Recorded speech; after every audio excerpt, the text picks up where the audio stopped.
guys, welcome to the Dance Trends Easy Weight Loss program. So today we're going to make the Green Goddess smoothie together, and I chose this smoothie because sometimes people get intimidated by drinking something green, and I would like you guys to try smoothies with spinach in them. So honestly, I have found, and many people have agreed with me, that spinach doesn't really have a lot of flavor in a smoothie, so it's a great place to start for drinking a green smoothie. Once you like the taste of a green smoothie and you don't mind the way that it looks, you can start to explore with other greens like kale and parsley and Swiss chard and even arugula and things like that, depending on your taste. So this recipe is pretty simple. We have 2 cups of spinach, which I've already put in the blender, and if you buy a big thing of spinach, you can freeze it if you're afraid that it will go bad quickly. I do that sometimes. I'll buy like 2 huge things of spinach, and after a couple days, if I haven't used it all, then sometimes I'll just put it in the freezer and keep it for later.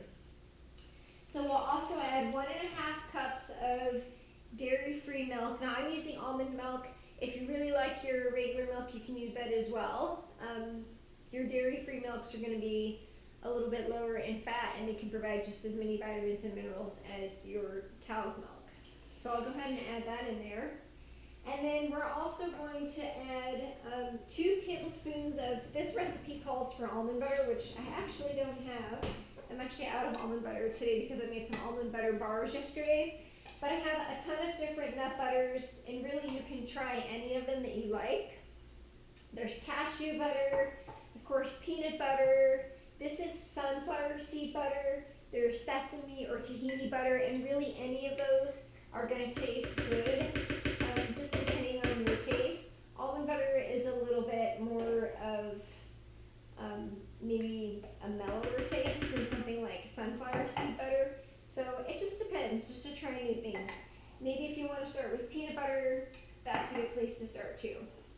So it also asks for 1/2 cup of frozen berries, which I like to get my frozen berries at Costco. They have a huge organic mix of berries, which is just a great thing to use for smoothies, so I'll add the frozen berries in.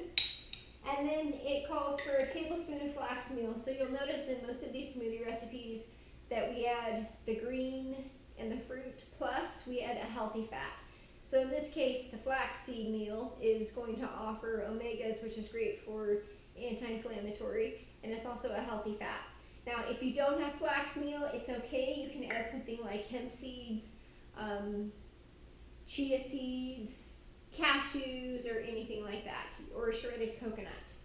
And then from there, if you'd like, it's optional. You can add maybe a little bit of honey or stevia. That's just kind of a required, or I should say, not required, but some people like the taste and some people don't.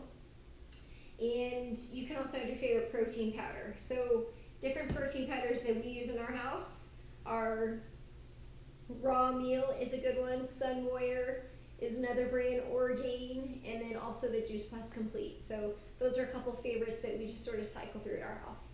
So put everything in the blender, turn it on.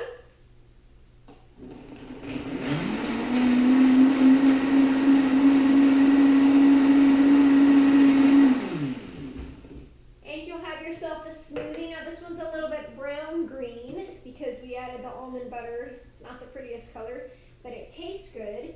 And then from there, you can just sort of get creative. You can add a little cinnamon or, again, your protein powder, and drink before your workout and enjoy. Thanks for joining me. See you.